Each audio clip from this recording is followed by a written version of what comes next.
moments afterwards, and then we'll open up for questions for the media. Go ahead and over to We knew going into it, I was talking to Trace, my assistant, and we knew it was going to be a race to 40. The way they defend and the way we defend, it was going. We've been in a grinder.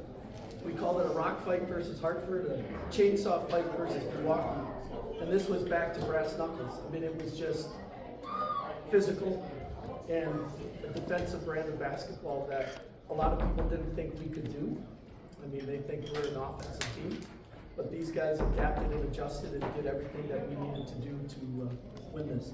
And then to be able to celebrate with our students, our youth kids. One of our things that we pride ourselves with our program is connection precedes commitment.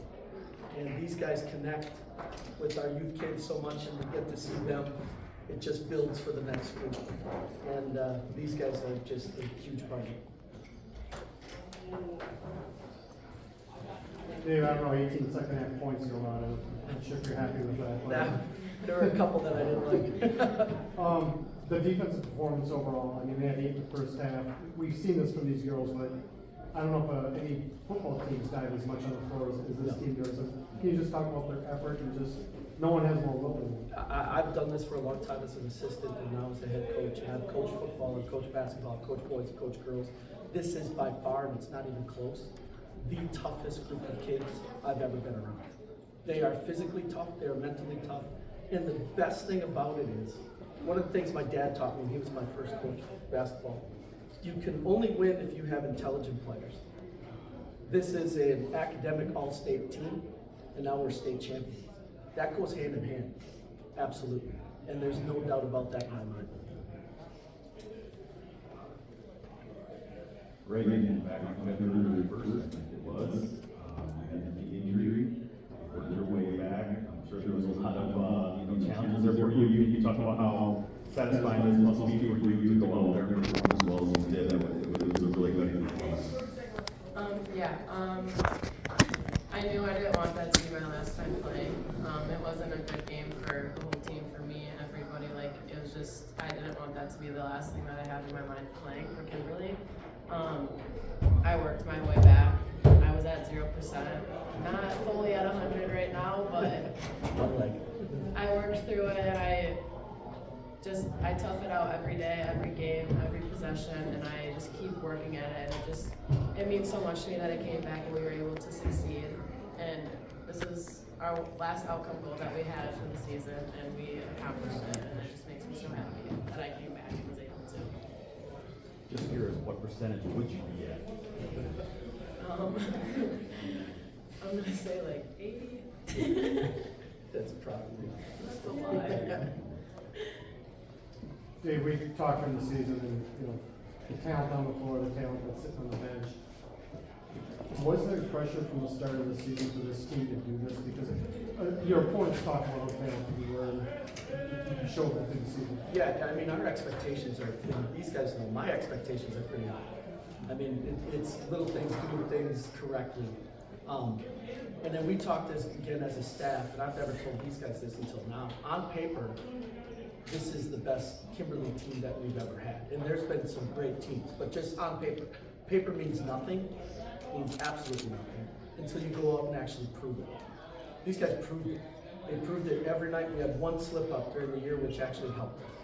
And that was the turning point to us being the little things that we were doing. Yeah, I mean, it's an incredibly resilient group. For the players, just talk about your state champions. You got gold around your neck. You just celebrated. What's that moment feel like for you girls? I think being with these girls is the biggest part. Honestly, I trade up a gold ball for playing another year with this team. It means the world. I mean, it's an overwhelming feel of emotions. I cried a little bit. I just smiled. I can't stop smiling this whole time. But again, we did it with our team, and this team is special. I keep saying that, but I can't say it enough. Yeah, I agree with Ava 100%. I've never been a part of any better team. I would totally play one more year with this team just to do it all over again. And, Well, you want to? I mean, and us seniors, it's been 4 years of just blood, sweat, and tears. Like, we've been working for this every single year. We fell short last year. We knew we could make it here, but this year was just different. We knew we had to, not prove ourselves, but we knew we had to make it here just for our, like, own personal, pride, yeah. Last year, we fell short, mainly because of our defense.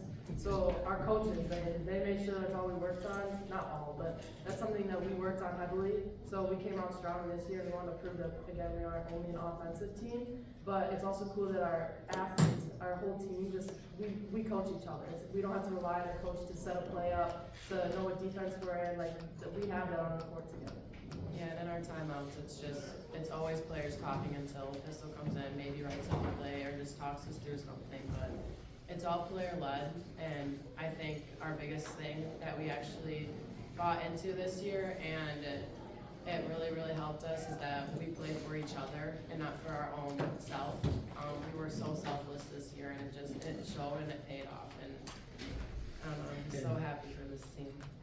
And understand, that is not easy. The amount of teams that you see get fractured because of that, this group never did it. But we talked it every day. I mean, it's not easy. It may sound simple, but it is a process, and these guys buy into it every single day. You know, pride as a coach, pride as a teacher, to hear them, they're starting to use, not starting, all year, use the language that we use as coaches. And that's when you know you have some chance to have a team like this. Now, it takes a whole lot of talent, but there are a lot of talented teams that don't get to do this, and these guys have earned it. Coaching 27 years as a business, and I've coached since I blew up my knee in college. playing I football. was gonna say, you probably, Yeah, back so- when you were listening to But Backstreet Boys and all yeah, that. so it's Johnny Cash. Yeah, There's no Backstreet Boys. Well, what does this mean for me? It's 27 years, that's a long time. Yes. Say that again. What's it mean? to Oh, break that? just the amount of, there was a time I coached at Green Bay Preble, and, we had, one year we were 0-21. And that might have been the best coaching year we ever did, to even be able to be competitive. And then the next year we were better, and the next year we were better. And then at a certain point, I soured on the game. I was ready to be done. One day, we see our youth kids, and one day my daughter, when she was in 3rd grade, she came in and said, "Dad, you want to coach?" Well, I'm not gonna say no. So we went in there, and then I think Troy Cullen, I did all the youth stuff, and Troy said, "Hey, you ready to get back in?" I was ready to get back in. That was 11 years ago. Thank God. And got to work with these guys when they were little, and just trusted, and it's something that I'm passionate about. So when you say, what does it mean now? It's a culmination of a lot of time and effort and sacrifice of family. I don't sleep much anyway, so that doesn't sacrifice much, but it's being able to see something come to fruition that you put your time and effort into, but doesn't define us. It's something I love to do, it's something these guys love to do, but we talk about it, it's not who we are. So it's a great feeling to see these guys reach their outcome goal. Hey, it was mine too, so I feel great. But again, if this would have gone the other way, it wouldn't have changed us as individuals. We would have felt bad, but we were still great people. They're still really smart kids, and they're unbelievable basketball players. But we reached an outcome goal, and that really, really feels good. Not many people get things in life that they actually deserve. This group deserved this because of the sacrifice that they had for each other. And again, that is rare, especially in today's world. And these kids, anywhere from, what do we have, 14-year-olds to 18-year-olds, all play together. They drive each other. They go, drive literally to each other's houses, but drive each other to be better. And to get to be a part of that, it's humbling, and makes me want to get started on next year, to be perfectly honest. And that's where we're at. Coach, can you talk about the impact that Haley Dulas made in the second half? Yeah, I mean, Haley was huge because she was, we started finally, we were talking about being able to look, Regs, you know, when the girls talked about being able to have voices, their voices are as big as mine. That's the thing, and that's the give and take and the trust that we have. And Regs would say, hey, get to here, turn and look. We were begging for a while to get us to turn and look under because we kept looking right back. And then when we did it, we had, what, Hale's on 2 or 3 of them, and then she got, yeah, just huge. Time for one more question, if anybody has one. Seeing none? Congratulations. Thanks for coming in, enjoy.